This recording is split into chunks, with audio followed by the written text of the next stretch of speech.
Okay, just going through question 3 a little bit to give a little bit of a hint on it. So question 3 is really an inflation tax idea, talking about when the government prints money, how that's really just like a tax on anyone who has money. So let's go through this scenario. Your scenario probably looks similar, but the numbers are different. So here we're looking at price of cake being $1 in 2014, and you have $900 to work with. So you have $900 to work with, so how many cakes can you buy in 2014?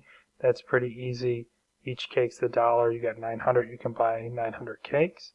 So then we're looking at a scenario where the government prints money and there's 40% more money. Remember, with this idea, the quantity theory of money, the quantity of money determines the value of the money. So if there's 40% more money, then $1 is going to buy 40% less, and that means that a price of something will be 40% more. So the price will increase by 40%. So 40% more money than something that used to be $1 is now going to be 40% higher, and in this case $1 times 1.4 gives you $1.40. So that's the new price level. And then how many cakes can you buy? And let's go over to a calculator real quick, clear this out. And $900 divided by the new prices, which are 40% higher. So the cake is now $1.40.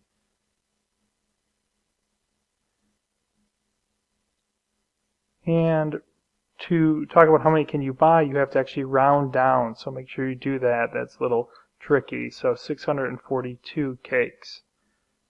You can't buy a 0.8 of a cake. So what was that again, real quick? 642. 642.